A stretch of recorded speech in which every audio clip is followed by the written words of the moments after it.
Okay, thank you everyone for joining. My name is Patrick Moran. I'm the community manager for Apex Users Group. Your presenters today will be Ashwin, product manager at DataTorrent, Sanjay, engineer at DataTorrent, and Ram, engineer at DataTorrent and committer for Apache Apex. This webinar is being recorded and will be made available on YouTube after the session is ended. Presentation slides will be made available on SlideShare as well. Feel free to ask questions throughout the webinar. We will answer them as they come, or we will leave some time at the end to provide answers to your questions. And starting us off will be Ashwin.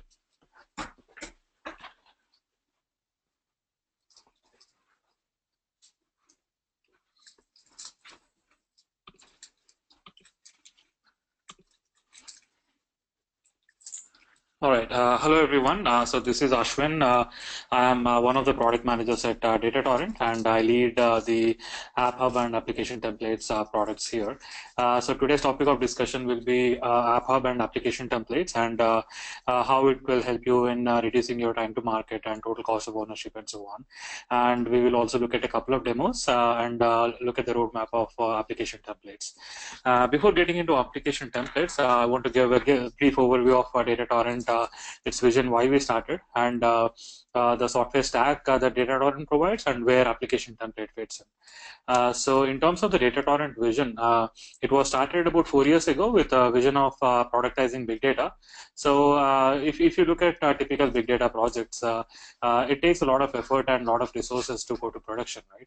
And even after going to production, it takes a lot of effort to keep your applications up and running. So in big data is still a big challenge to productize your applications and operationalize them. So DataTorrent's main focus as a ground-up principle is to productize big data and operationalize it, so we can help you guys in terms of total cost of ownership, right? And in terms of total cost of ownership, it boils down into about 3 different categories. First thing is time to develop, the time it takes to build your application, and that's where app templates really helps a lot. And then time to launch, take your application to production, right? And also cost of ongoing operations. So how can we help you to reduce the cost of ongoing operations as much as possible? And so the way we do it is the entire product is focused on certain areas. So one thing is we really focus on simple interfaces, both in terms of APIs and but also in terms of the UI and so on. Another thing is we focus on pre-built applications, and that specifically refers to app templates and applications on top of the platform. And we also focus really heavily on code reuse. So we have a bunch of operators that are usable out of the box to build your application, and so on. And we also focus heavily on debuggability, operational metrics, and so on, right? So we support you all through your cycle in terms of the product, test, development, production, launch, so on, right? And in terms of the offerings, we focus heavily on management and operational software around the big data applications and visualizing your applications and so on. Having said that, so the ground-up architecture contains starts with the basic big distributed architecture of the platform. So DataTorrent and its underlying component Apache Apex, the main focus of it is distributed processing of large-scale data, right? Both streaming and batch. It started off as a stream processing engine, but then batch is starting to become one of the key features that we are providing. So in terms of the main things that we provide, if you look at all the way at the bottom, the diagram shows a typical architecture where you have the source of the data, and then the source goes into one of the message delivery layers like either Kafka or a file system or so on. And then from there on, DataTorrent comes into the picture, takes your data, does a bunch of processing. So in this case, you're reading data from Kafka, doing some processing on it like decompress, parse, filter, and you're applying some aggregates on it, and then writing it back to Kafka. So this whole process, I mean, the sink is Kafka here in the example, but you can write to a database or a file system, or even directly visualize on the UI, right? So the middle piece of the processing, that is where DataTorrent shines. So the main areas that we look at is basically we have a variety of sources that source connectors that you can read from. So things like Kafka or file systems, message systems, IoT, social media data through files or message systems and databases and so on. We write to a variety of things again message systems, files, databases, MPPs and so on. So you can write to Hive, HDFS, Cassandra. And you can also do really low latency real-time visualizations as well. And in terms of the type of data, we work with both unbounded and bounded data. So unbounded and continuous data is typically streams that are coming in, and we support batch as well. So if you want to process a bunch of files once every day, we can support that as well. And all the processing happens in memory. And that actually enables you to do really low latency processing end to end. So it's highly efficient in terms of both throughput and latency because of in-memory processing and certain other features within the platform. And we also support stateful operations. So you could do things like aggregations, rules, and analytics without losing your data or reprocessing the data. We follow end-to-end exactly one semantics. So it's in a distributed fashion, basically. And where DataTorrent fits in the entire ecosystem is typically all the way to the left, you see these data sources sensor data, IoT data, social media, or traditional data like your let's say marketing data or data sitting in your databases and file systems and so on. And that data comes in and sits in your message delivery layer. If it is a streaming data, then it goes into your message buses. Batch data sits in files or extract files or databases and so on.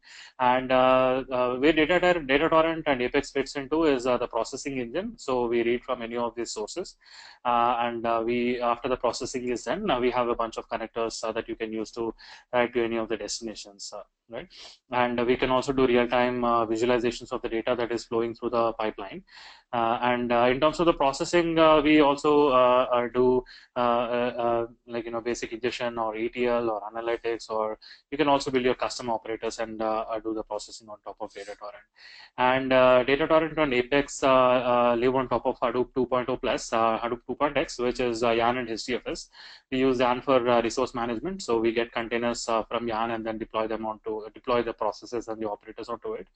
And we use HDFS for checkpointing, distributing artifacts, and so on.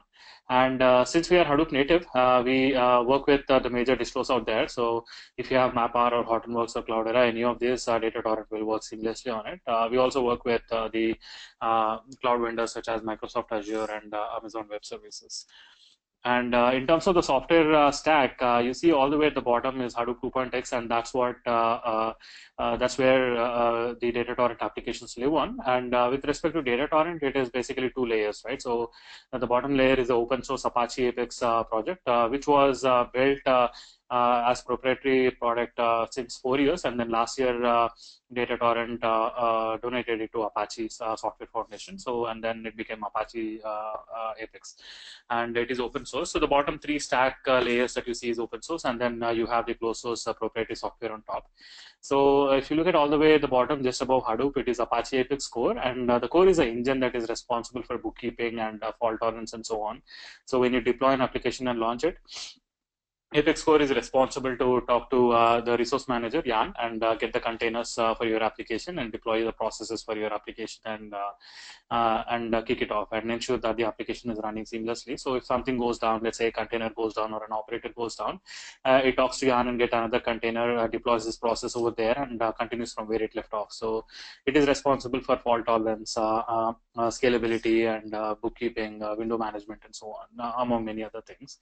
And on top of the Apex core, we have an Apex Malhar library, which is the operator library, which is a collection of a lot of operators that can help you build your applications end to end. So let's say you want to read from Kafka and do, let's say, parse JSON, do some filtering and write to HDFS.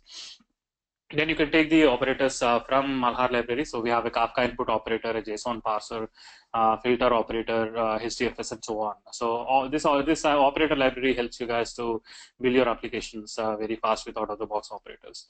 And on top of that, you see application templates, which is the topic of discussion today. What we have seen over time is, as we are working with customers and users, a lot of common patterns evolve in terms of the use cases. So, for example, Kafka to HDFS. Today, a lot of people do this pattern. They read data from Kafka and write to HDFS, and they want to do some processing in between. So, we started creating application templates that are usable out of the box. So, for example, Kafka to HDFS, you can directly import the application, launch it, and get your data from Kafka and write to HDFS very fast. So if you have to build this from scratch, you might take a day or two to build this. But with application template, it's like in a matter of minutes, you'll be able to get going with Kafka to HDFS. And then we also make it really easy for you guys to add custom logic to this application template. So if you want to, let's say, parse JSON and then add a filter in between, it's very easy to do that. So we're going to show you in the demo as to how the application templates are very useful in terms of total end-to-end time it takes for you to go to production. And in terms of the proprietary offerings on top, so we have an application assembly, a GUI application assembly, which helps you drag and drop operators and build your applications directly on the UI. And we also have the management and monitoring capability, and that's really the operational aspect of it that we were talking about. And there you get real-time metrics for your data that is for your application that is being processed in terms of operational metrics like throughput, latency, and so on, CPU percentage for each process and so on. So, and it also has features such as direct access to logs from the UI. You could set various log levels on the UI, and you can also see various events in terms of the system events that are happening. So it is very helpful in terms of operational capability. And we also have the real-time data visualization. So there you could see the system metrics, operational metrics, and also custom metrics and app level metrics as the data is flowing. So you can do real-time aggregates and see the data on the UI directly on a second basis as the data is being modified. So as I said, regarding application templates, so we started seeing the recurring patterns in terms of use cases, and we built out some application templates, and we have a bunch of more application templates coming up in the roadmap. So in terms of the common patterns we have been seeing, the very basic pattern that we saw is when people started moving to big data, a lot of people started talking about ELT instead of ETL. So they want to load the data from their traditional systems onto data staging area, which is typically data lake in HDFS and so on, right? And then they want to do further processing on it. So the first step of the process is literally data movement without having any process in between. So you want to read data from JDBC or S3 or Kafka or extract files and all of that and move them to Hadoop, right? And there are other use cases such as disaster recovery where you want to have a backup cluster and you want to read data from your HDFS files from one cluster and write to other cluster frequently or on a continuous basis and so on. And many other use cases around that area like archiving and auditing and so on. So we built some application templates that are really data movement kind of templates. The other patterns we are seeing are while you move the data, you want to do some basic processing in between like dedupe, enrich, and format, or you want to take two different streams, merge them together and do transform, filter, and then write to HDFS and so on. Another interesting pattern we are seeing is machine scoring algorithm. So you build your model on H2O or build your custom model and then bring it onto the Apex platform and then run it to generate your scores based on the machine scoring algorithm, right? Now, as we are building these application templates out, we are building many application templates for many use cases. And as time goes by, these application templates will mature to a level where you have 80% of the application logic already in the template. And then you have to add maybe 20% of your business logic to go to production, right? So what we did is, since we have a lot of application templates, we also created a template repository called as AppHub. And that's a central repository for your big data application templates, right? And the AppHub is accessible directly from the DT manage. Basically, when you install DataTorrent RTS, you will get access to the gateway UI, which is shown on the right side. And when you click on the AppHub on the navigation bar, you directly get to the AppHub application hub. And then there is an import button for each application template. You can simply click on it and then import it and launch. So it makes it really easy for you to import and launch an application. Today, these applications are completely tested and tested for scalability and fault tolerance and published to the AppHub by DataTorrent. And we also provide frequently updates to these application templates, version updates and upgrades in terms of functionality and so on. It's possible in very near future we open this up to other developers as well, so they can build their applications, publish it onto the repository, and then make it available for other developers. So in terms of why application templates and how useful it can be for our customers and users, basically it is ease of use at the very core level, where basically instead of having to spend a day or two to get your basic application running, now you can spend minutes and get to a point where you have launched an application that is reading your data from your source, doing some basic processing and writing to your destination. And then you will have to add some business logic on top to cater to your business use case needs. So we made it very easy for you to add business logic by adding custom operators from Malhar and so on. And other important aspect is time to market. So now instead of having to build your entire application, you build only the part of your application, and remaining part of the application is in the application template. So your time to production reduces drastically because the functionality is already there, well tested and then published by DataTorrent. And since this particular application templates are well tested by DataTorrent and published, you will see that the end-to-end exactly-one semantics and fault tolerance and so on are taken care of. So in terms of cost of operations, it is very efficient. This is post-production. And right on top of that, we also have visualization. So we have various widgets on the UI that will give you very meaningful data metrics for this particular application templates. So operational metrics such as throughput, latency, and so on, but also more data-related metrics such as if you're moving files, you want to know the number of files that are moved per second, or the amount of data that is being transferred per second, and so on, depending on the application template. So even these visualizations are available on the app templates. And so we will have a couple of demos regarding the app template. So one is Kafka to HDFS sync app. This app reads from Kafka and writes to HDFS. Another app is HDFS line copy app, which basically essentially moves data from one HDFS directly to the another one, either in the same cluster or different clusters.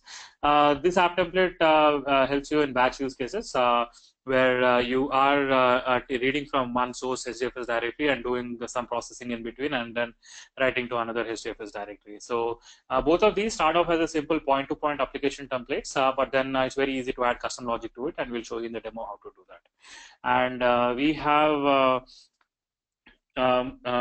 more application templates on the website as well. So you can download the application templates from the website. So if you just go to datatorrent.com/AppHub, and that's where you will find various application templates. So that's one way to access application templates. So click on one of the app templates here. Let's say, for example, HDFS sync app.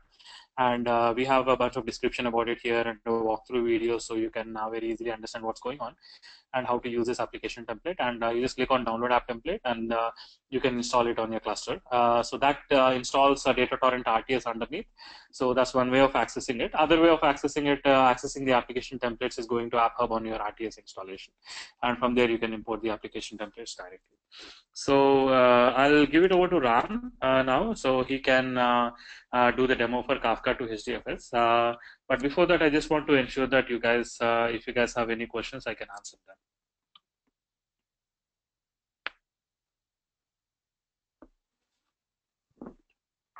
Yeah, if you have any questions, feel free to ask them in the questions pane in the GoToMeeting, in the GoToWebinar.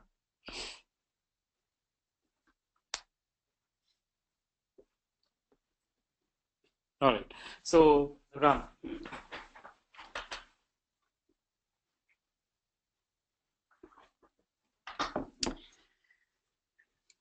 Okay.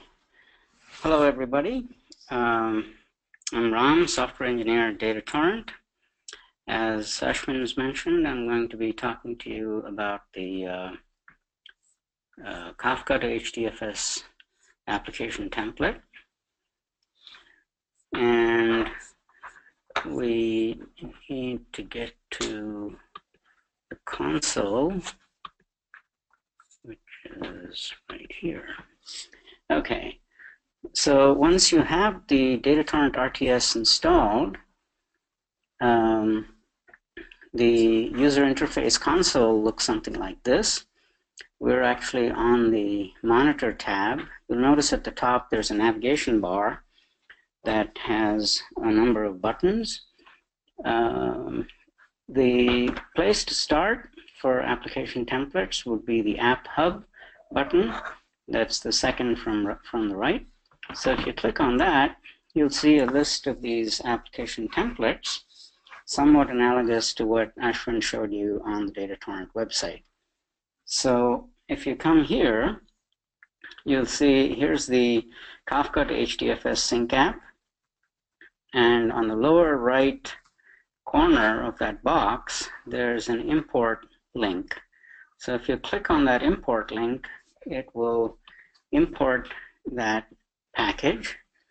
And you should see a green notification window at the top right once it's done. There it is.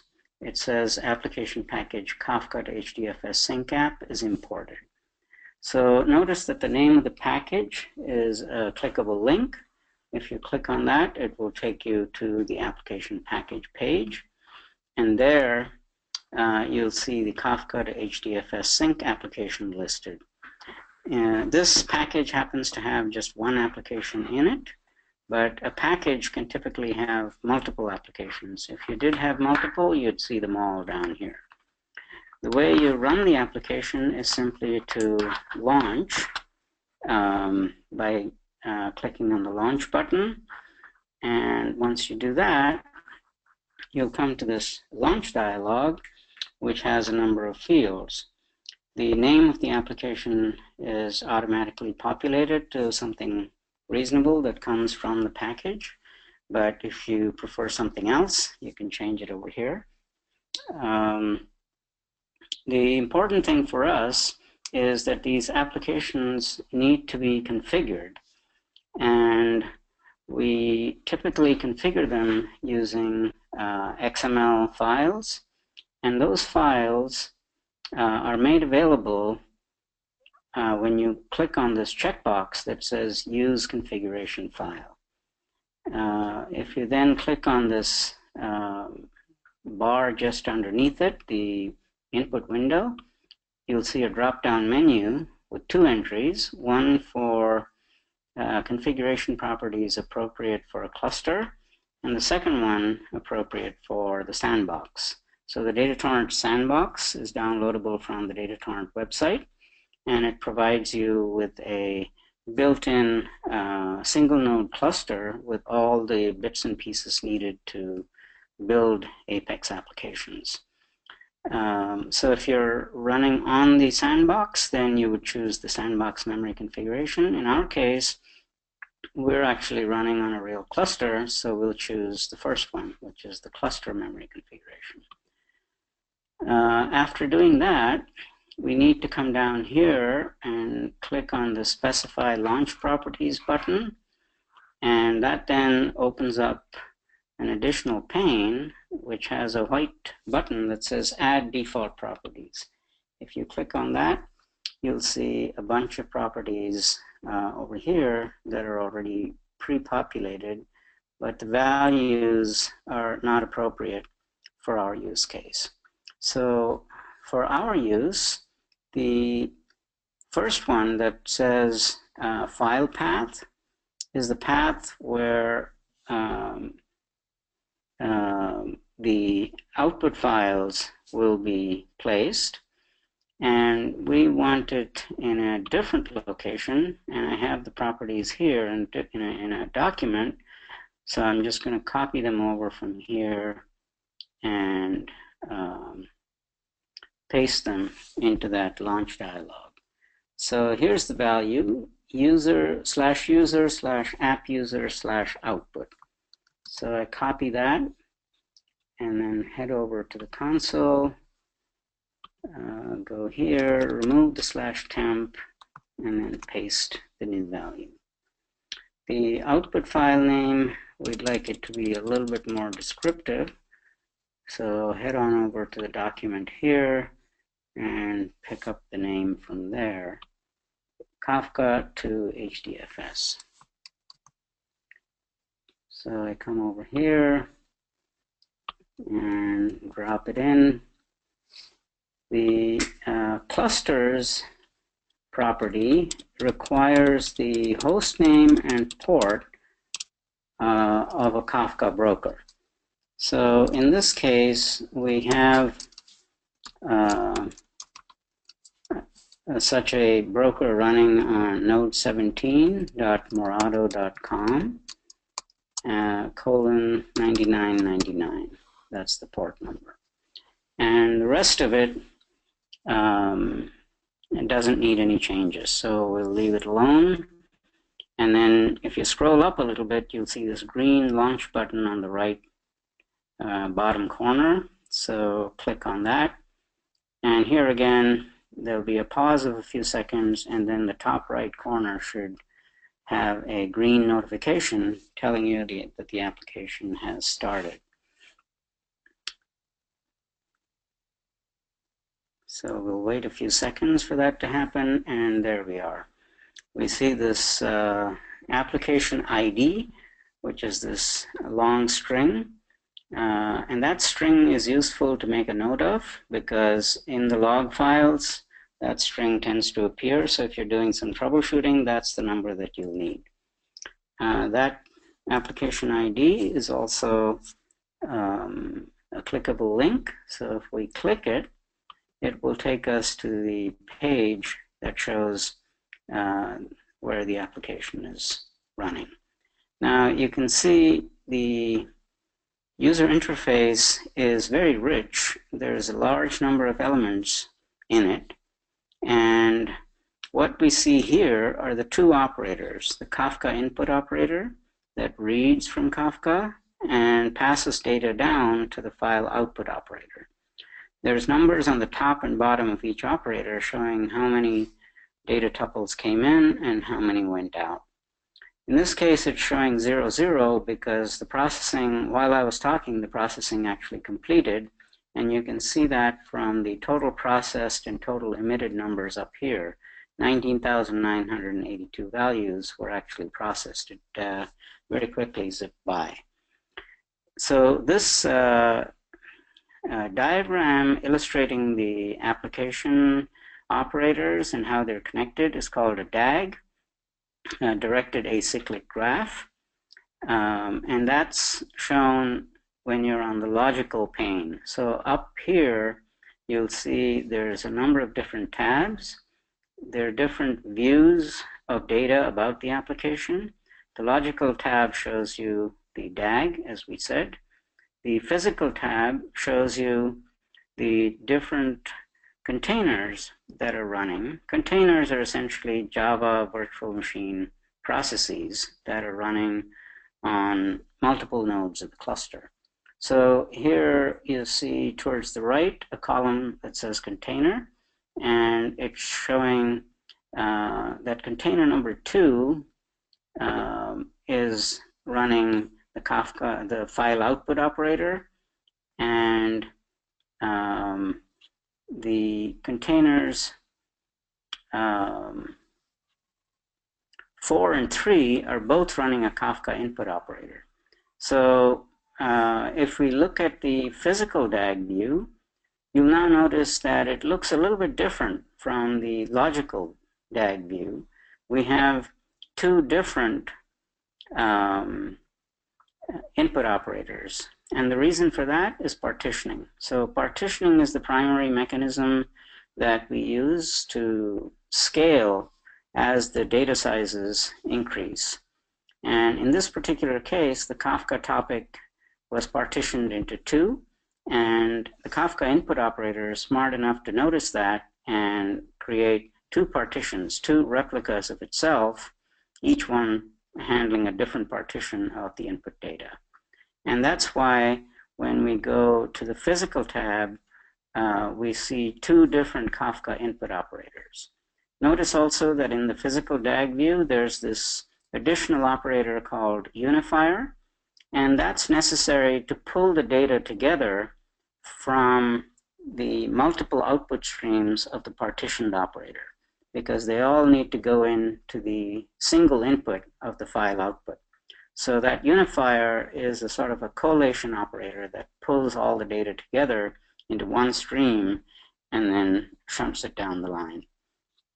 Going back to the physical, if you scroll a little bit down, you'll see various statistics about how much memory the various containers are using.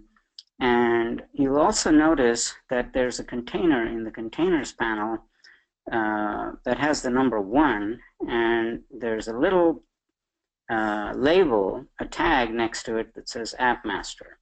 So every Yarn application needs to have an App Master, an application master process that orchestrates and monitors and manages all the other operators in the DAG. Excuse me. In our case, it will always have the number 1.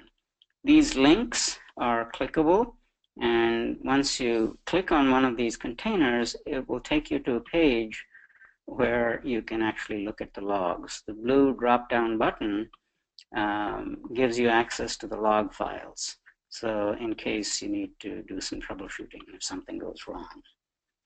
Okay, so that shows our application has actually functioned, pulled data from Kafka, 19,000 records, and written them to HDFS. We can go over to the console over here, and we can look at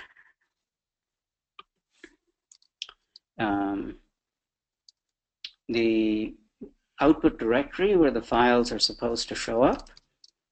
And we do that with the HDFS dfs-ls and then /user/app-user/output. That's the directory we specified. And because these are HDFS files and directories, we have to use a special HDFS command. We can't use the usual Unix commands for this purpose. So notice that a file called kafka.hdfs.txt has already been created there. It has an additional unexpected extension, TMP, and that's because the operator always writes to a temporary file, and then after some delay, that temporary file will be renamed to the file name without the TMP extension.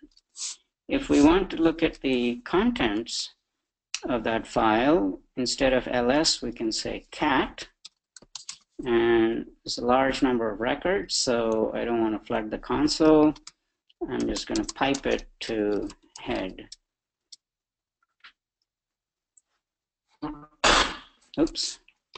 So I need to give it the file name instead of the directory. So I do Kafka star. Okay, so those are the records. It shows 3 fields separated by the vertical bar. Okay, so what we'll do now is move to the next stage, where we show how to customize this application by adding additional operators in between to do some processing like parsing and possibly transformation. So I'm going to kill this by hitting the red kill button. So that terminates the application. And you can go to the GitHub link that was pointed out earlier by Ashwin and download the repository, clone the repository. In order to save time, we've already done that, and this console here shows you the contents of the app templates repository.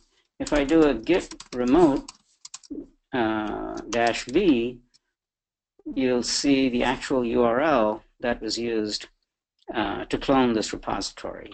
So it's https github.com DataTorrent apptemplates.git.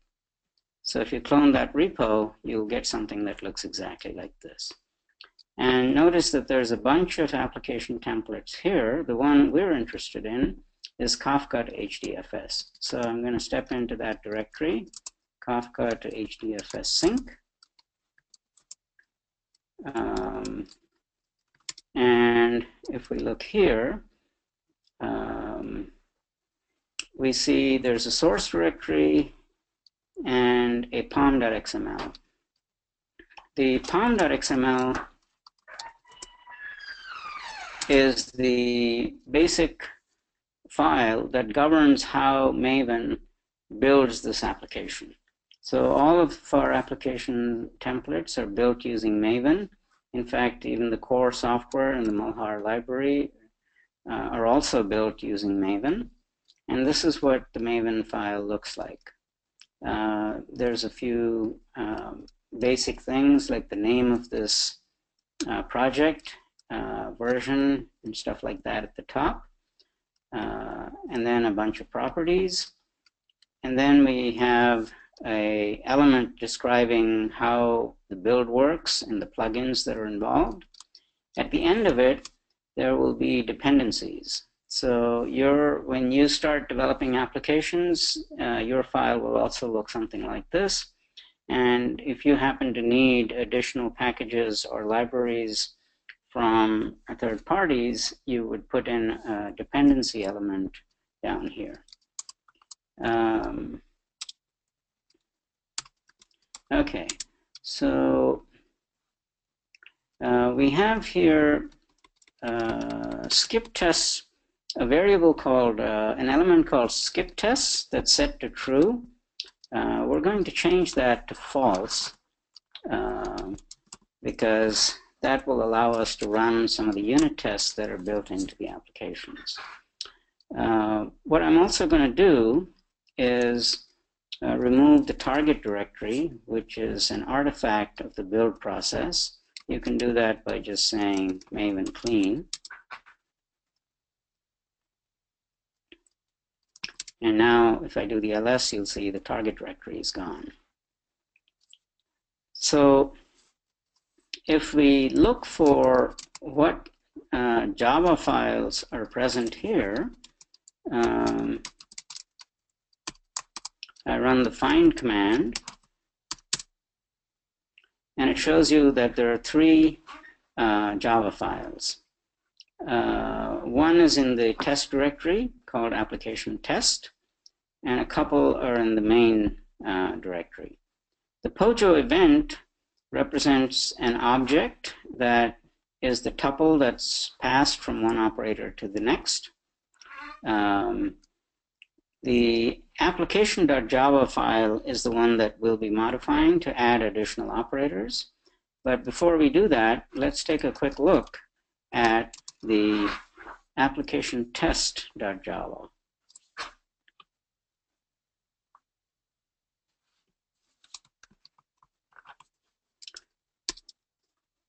So if you look inside that file, you'll see that there's a class called application test, and down here there's a single function called test application that's annotated with @test. So I'd like to emphasize that even though this is a JUnit test, it's not really testing a small piece of the application. It's actually testing the entire application. So it effectively functions as an integration test rather than a unit test. And if you import this project into your IDE, you can actually run this test within your IDE locally, even in the absence of a cluster, because we have a mode called local mode that allows the IDE to simulate a cluster. Each operator or each container is simulated with a thread, and that allows the entire application to run within the IDE in embedded mode. This is very handy because it allows you to uncover bugs very early without having to build the package, upload the package to the cluster, run it on the cluster, and then pore over the log files to figure out what went wrong. Now we can also run this test from the command line by using the maven command. You can just do maven test. You can also specify a particular test by using the -d command, and then -d option, I'm sorry, and say test equals application test, and then a sharp sign followed by the function name, and that's test application. So if I do this, it'll go off and run that single test. It'll actually fire up a local version of Kafka. There's the test. It's actually running the test now. It'll then populate the Kafka, read from Kafka, write to files, compare the contents of the files with what it expected, and finally terminate.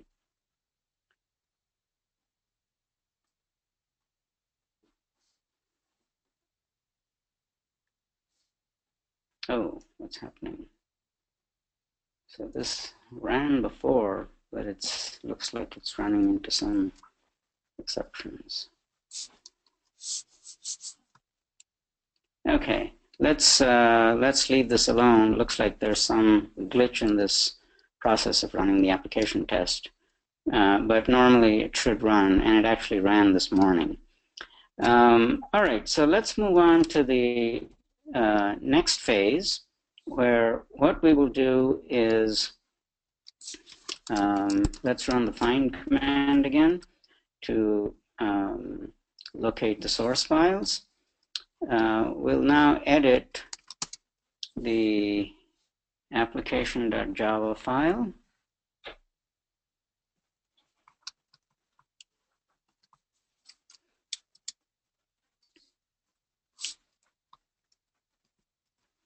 Okay, so here within that file, you'll see there's a function that says populate DAG. That's the function that defines the DAG, the two nodes that we saw earlier. And here's the two nodes. One is called the Kafka input operator, and it's created by the add operator function call invoked on the incoming DAG parameter.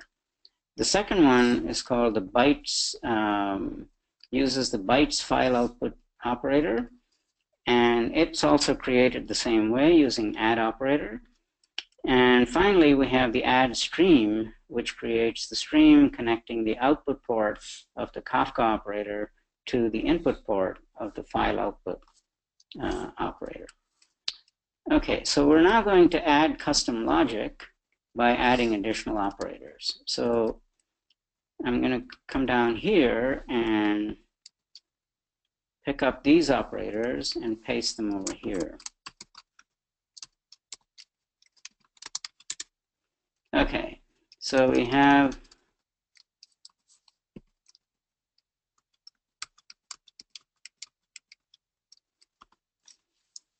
a bunch of additional operators created here. The CSV parser will parse the input record, splitting it on commas, comma-separated values. And then we have a transform operator.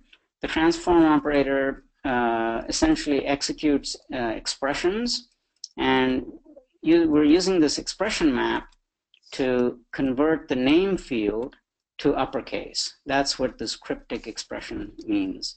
The $.name says take the input record and the name field within it and invoke the Java toUppercase function on it. So we create this expression map and assign it as a property to the transform operator. Finally, we create the CSV formatter to format the output to a file, and that completes the operator creation part of the modification.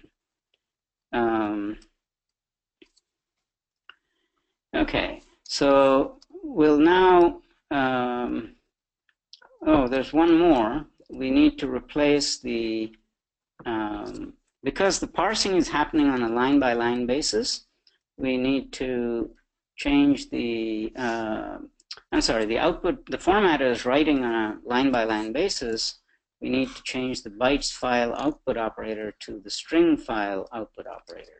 So I'm going to take this and copy it up here and comment out the old one. Okay, and finally, we need to add the streams to connect all these things. So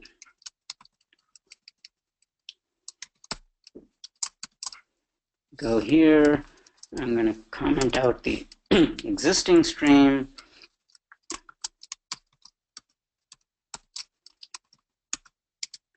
And move those lines here.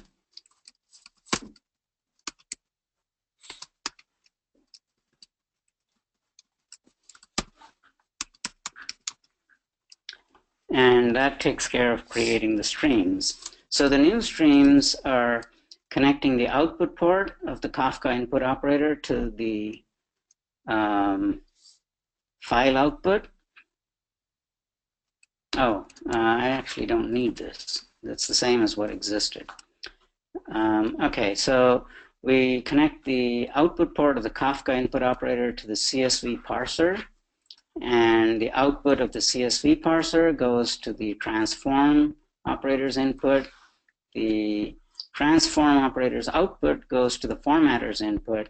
And finally, the formatter's output goes to the file output operator. I believe we're done with all the required changes. The rest of the changes are just for the tests, which we're ignoring for the purposes of this demo. So let's write this file back out and then do a git status. That shows us the two files that we modified. We can even do a git diff, which will show us the actual changes that we made for one last look to make sure that everything looks good. And we're now ready to build. So the way we build is by saying mvn clean package and then -d skip tests.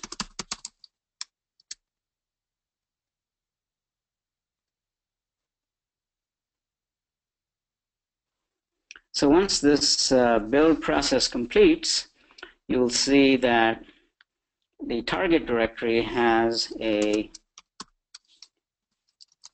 new file with the APA extension. And that's the file that we'll need to upload to the console. APA stands for application package. So let's move on over to the console. We go to the development tab, application packages, and this is where all the existing packages will be shown, and it's got two views. One is the list view that shows only the applications but not the packages. But if you click the package view, you'll see the actual package. So this was the one we downloaded from the AppHub. So let's go ahead and do the upload. So I go ahead and hit the choose file. And I go to app templates. And it looks like 847. That's the right one. Kafka to HDFS sync. So I upload it.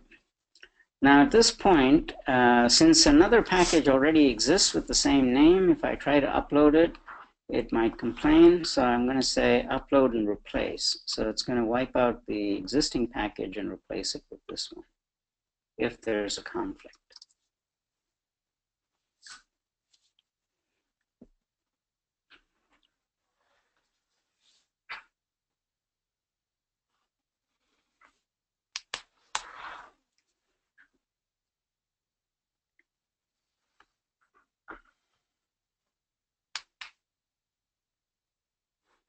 While that's uploading, let's go over to GitHub.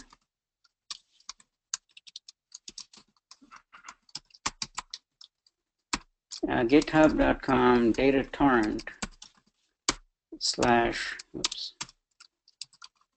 / app templates.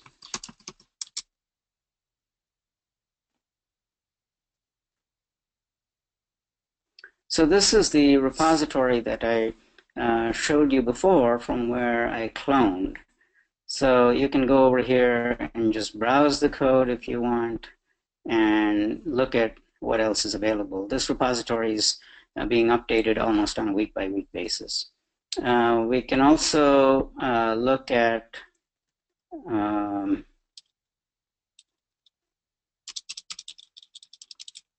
github.com Apache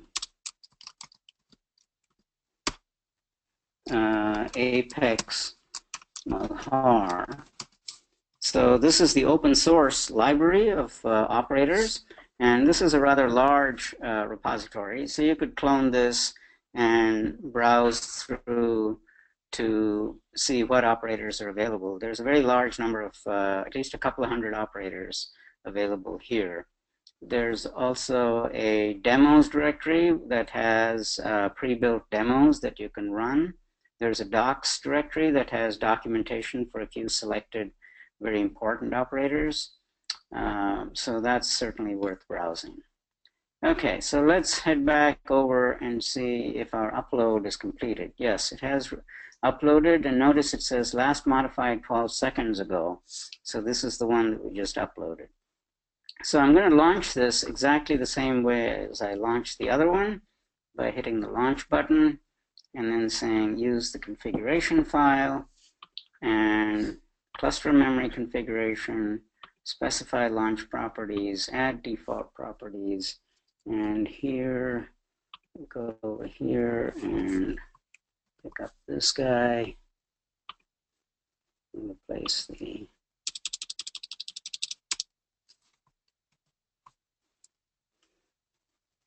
I'm going to add transformed to the name of the file just so as we can distinguish it from the other file from the previous run. Let me go over here and pick up this directory and drop it in here. And then here I need to give it node 17 dot morado.com 9999, and the rest of it is just fine. Let's launch.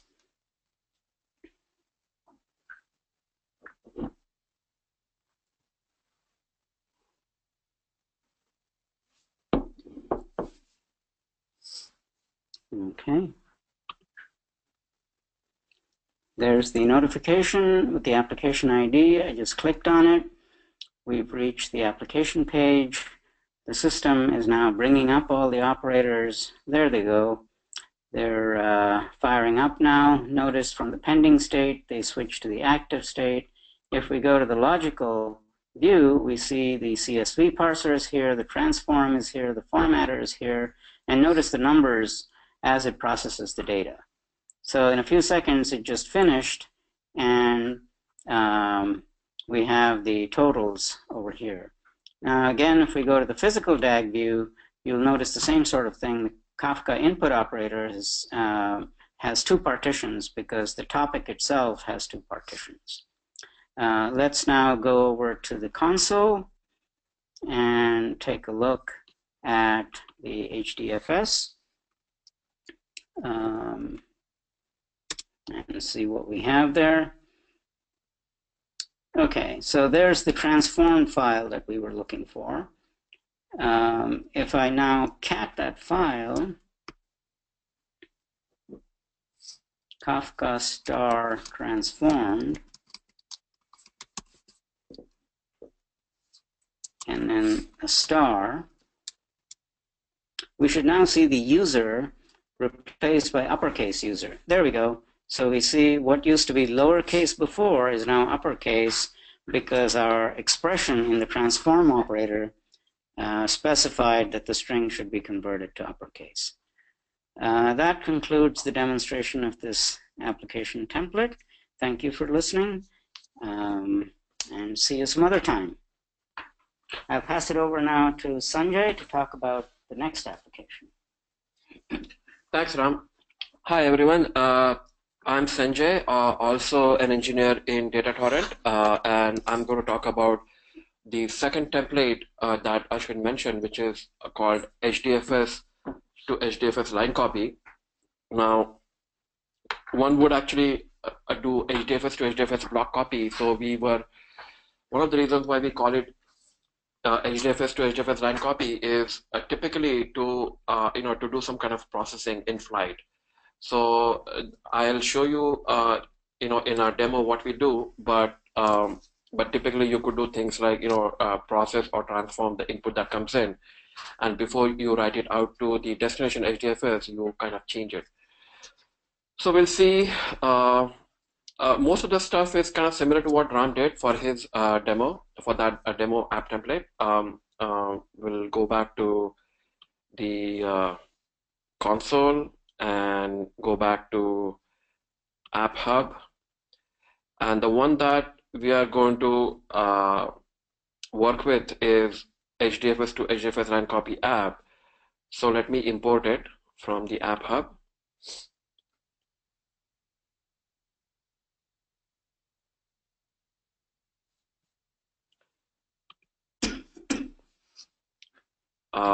This has been imported, and you can see in the UI the whole package, and there's a single application in that package.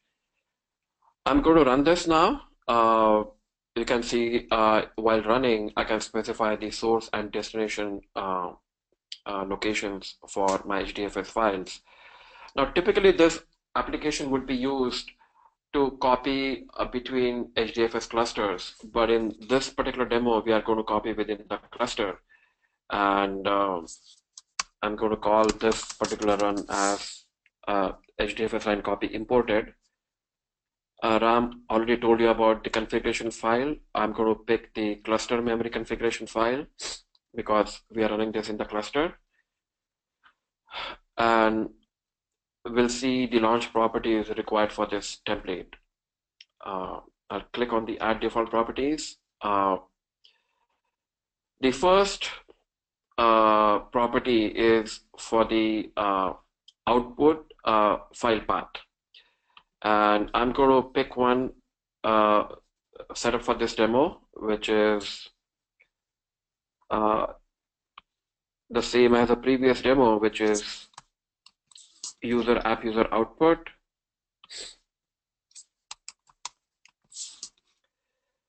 The actual file name doesn't matter. I'm going to call it imported or output file name imported, just to kind of give it a unique name for this demo. And then the input. The input has been set up, which is a directory name, HDFS directory name, and the app will read from that directory.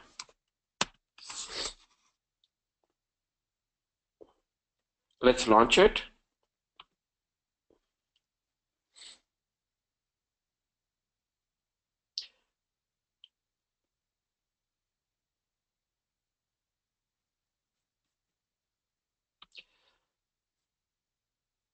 Now, clicking on this particular link gives me the monitor tab for that application.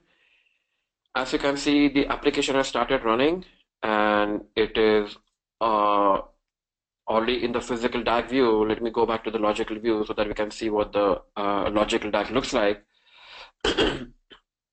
On the input, we have the record reader, which is reading from the HDFS.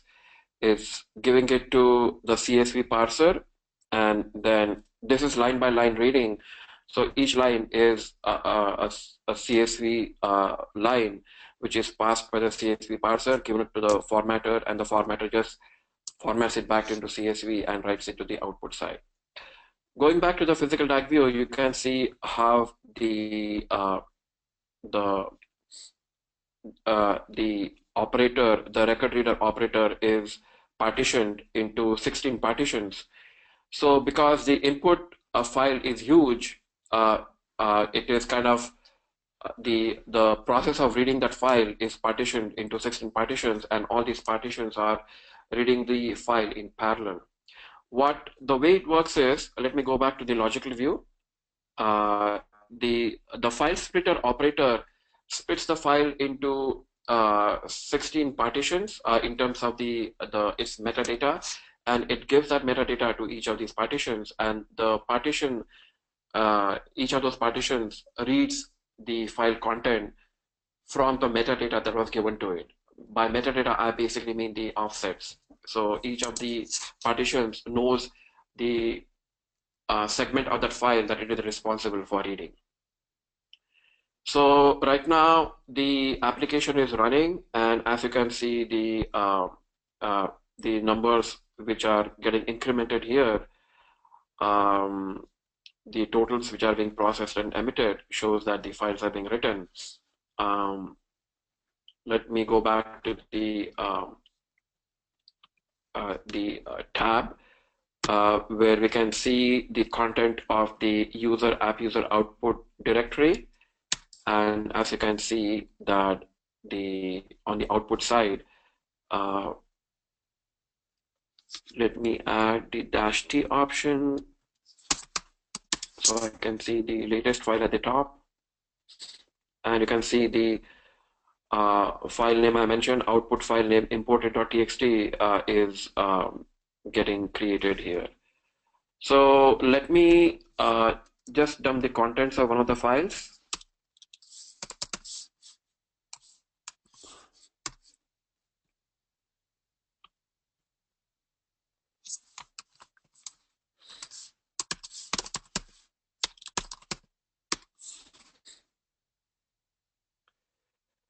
The output is similar to the previous one, where each line contains a number, then a string, typically user underscore some number, and another number as the third column.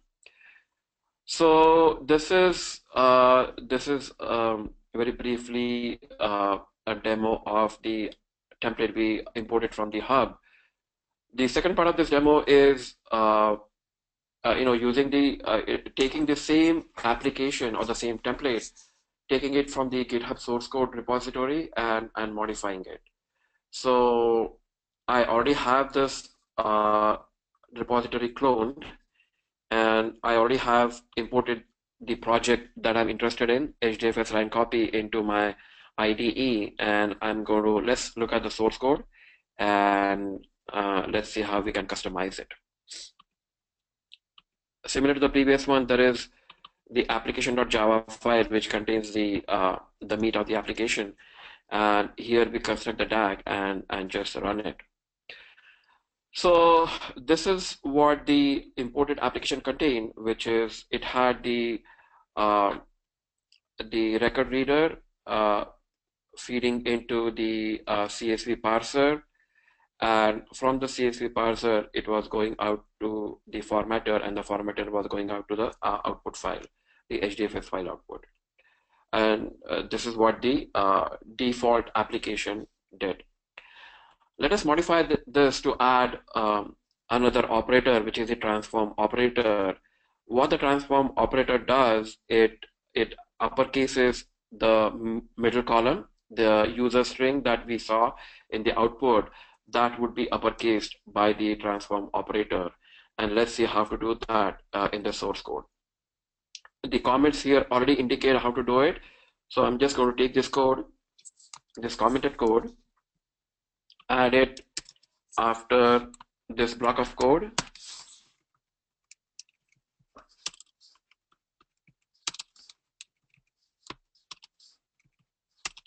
So let's see what this code does. It creates a new operator, a transform operator.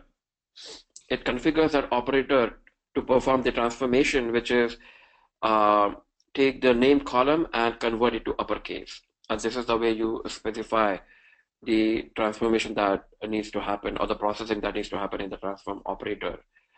You can look at the documentation of this in the Malnat library that Ram talked about. And so we have created this operator. Let us now insert that in the DAG by inserting these two lines, or rather replacing this one line, the Pojo line, with these two lines. So I'm going to comment it and insert these two lines. what we have done here is the output of the CSV parser goes to the transform operator's input port, and the transform operator's output goes to the formatter, and the formatters, this was the existing code, the formatter just feeds into the output file for the file output operator. So this is my modified code, and I'm going to build it. I'm in the other project. Let me go to my project, HDFS, light copy, and let me see that it shows the files I have modified. I have modified my file in my source directory. There is one more thing that I would like to do, which is I would like to also modify the POM file of my project so that I give it a different artifact ID as well as a different name. So HDFS line copy, let me call it customized, and also the name I'm going to call it customized. So this way I'm able to load this application package into the DT console without having to override or replace the existing package that we already had after importing it from the AppHub. So let us try to build it. I'm in my correct directory. I'm going to call it clean package -d skip tests.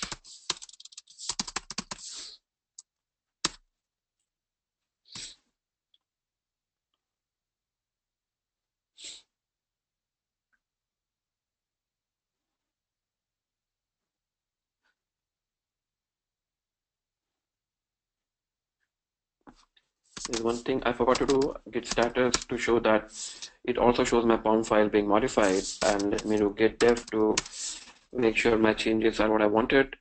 HDFS line copy customize. The name also has customized word in it, and this is the modified code where I added this operator and I modified the DAG to insert another string.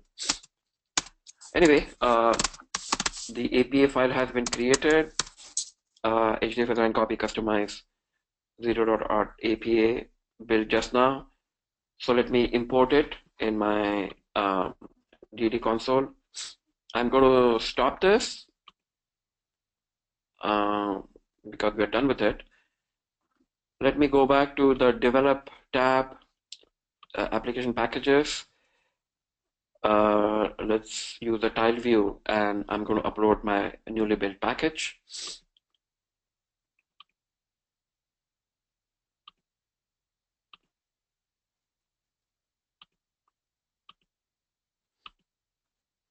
APA file built a minute ago or a couple of minutes ago. I'm going to pick that and upload it. Because I have renamed the artifact ID as well as the name, I should be able to see this package in this view without having to replace my existing imported package.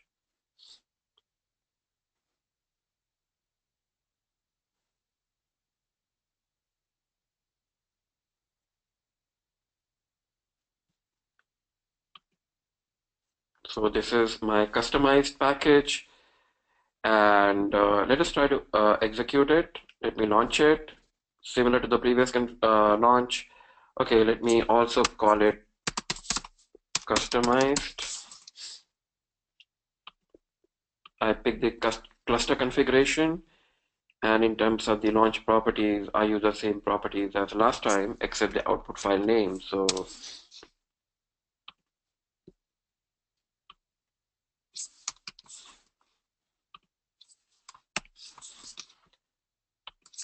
output file name, I'm going to use customized, and the input source is going to be the directory where I have a lot of input data.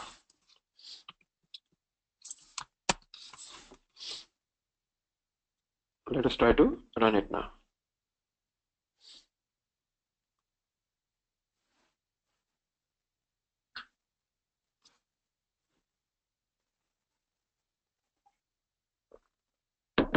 You see the pop-up here. I can click on this. So it shows me the monitor tab for this application that I just launched. You can see the name for this application run has the name I specified, the word customize in it. The application has started running. You can see in the DAG, it has the transform operator inserted in the DAG, which is doing the transformation that we asked it to do. And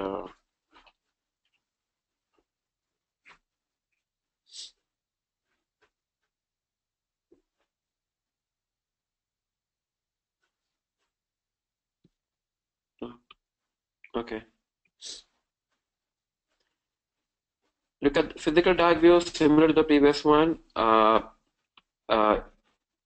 The nothing different here except the addition of the transform operator. Similar to the last one, we have 16 partitions for the record reader, and that's it. So the application is running. Going back to the HDFS output folder, you can see the new files getting created. The customized one that I specified in my launch properties, you can see has been created. So let us try to cat it and see that it actually has performed the required transformation.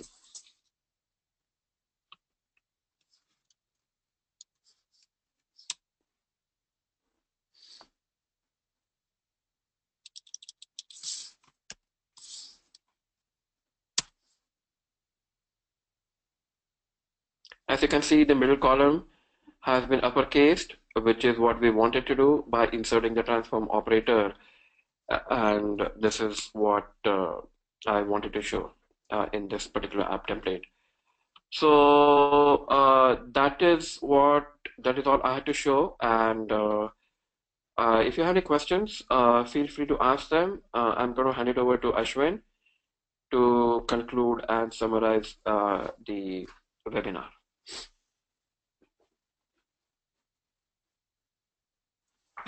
Okay.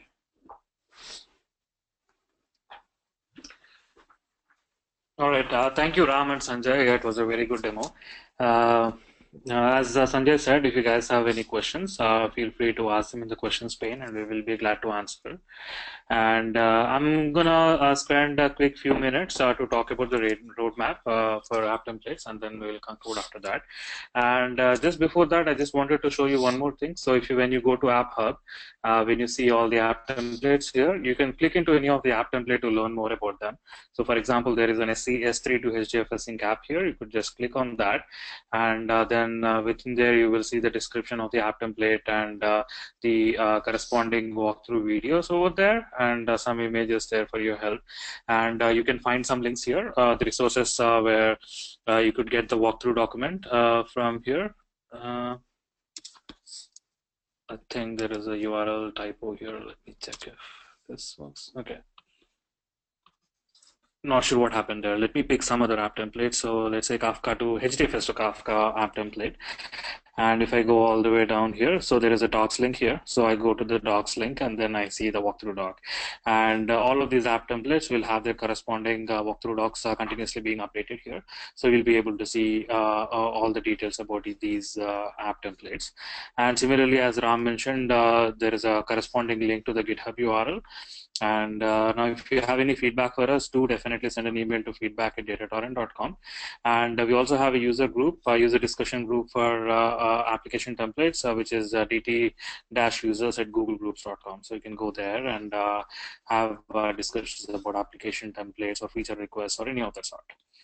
Right. So let me go back to the deck so I can talk quickly about the feature roadmap. So you have seen how easy it is to build these application templates and how easy it is to add custom logic to it, as described in terms of helping you in terms of total cost of ownership and time to market and so on. So the next things that are coming up in terms of app templates and the things around it is one big thing is visualizations. If you have noticed that during the applications, we have not shown any visualizations for it in terms of custom metrics and app-related metrics. We have seen operational metrics for the DT monitor page. So for visualizations, we are going to add widgets and metrics for the application templates that we already have in the AppHub. So we will add things like the amount of data moved or lines per file, number of errors, and so on, depending on the application template, more contextual data. And it's very easy to add custom logic, custom user-defined metrics as well using Apex auto metrics, and visualize that on the UI. So we will have another webinar some point in the future to show how to add those custom metrics. And we are working on schema enablement. So if you have noticed things like parsers or transform or any of those operators, today we have we went back to Java to add those operators and then compile it and upload it. If, with schema enablement, what will happen is if you have any changes in the schema, for example, you have an existing schema, and if you want to add a field to it or remove a field or even replace the schema with some other schema, let's say now you are reading, if you're processing, let's say, employee data, right? And let's say you are reading from Kafka, doing a JSON parse, doing a filter, and then writing to HDFS. And that you're doing on, say, your employee data, and maybe you want to replace that with customer data, right? So you could just apply the customer schema on the same application directly from the UI and be able to do similar kind of processing with from the UI without having to go to the Java code. And if you have to add custom logic in terms of your business logic and so on, then you will have to go back to the Java code and then build your application template, add customization of the application template from Java. And so other thing we are doing is focusing on cloud integrations, so especially Amazon EMR and Microsoft Azure, and application templates in those ecosystems. In terms of cloud, the thought process there is to be able to take an application template from the website and then be able to basically get into your Amazon EMR cluster and then deploy DataTorrent RTS on it along with the application, so you can directly get going there without having to do a lot of configuration from your side. And the other thing is, if you have Amazon already Amazon AWS account, we can help you get EMR, basic EMR provision, and have DataTorrent RTS installed, and all the underlying infrastructure is taken care of, and then you will have the app template to work with directly. So that's coming soon, probably Q1, Q2 next year. And we are also continuously keeping on adding application templates by doing a lot of user discussions. So based on the customers, based on new users, and discussions with many different people. So one of the use cases we have seen very recently is basically people want to move data from their extract files from traditional systems into HDFS, and typically they host it on FTP or SFTP servers. So it makes perfect sense to have those application templates to take the data from your FTP or SFTP servers and write to HDFS, and then also have some kind of processing in between on a need basis. Other templates are for Amazon ecosystem. We are focusing on Kinesis to S3 and Kinesis to Redshift with the most common use cases there. And once we have the schema enablement done, we will have more application templates with processing in between. So today you saw Kafka to HDFS without any processing in between, and then we added custom logic to it, right? So what will happen once schema enablement happens is we'll have more application templates where you will have parsers, filters, transforms in the same application template. So with that will solve typically 60 to 80% of your use case requirements, and then you will have to add your business logic as other operators in between. So that's it in terms of app templates. So here are the various resources that you can go to regarding anything about Apache Apex or DataTorrent and so on. We constantly keep uploading the webinars that we do on YouTube under this account, user DataTorrent, and you could go view the videos again there. And we also share the presentation slide decks at SlideShare, so you can check them out there. And we are hiring, so if you are interested in DataTorrent and the innovation we are doing, do send us your resume at jobs@datatorrent.com. We are hiring at various levels and various positions. So that's it in terms of the presentation. So let me check if you guys have any questions. I'll wait for a minute or so. Please do type them in the questions pane, and then we can end the presentation.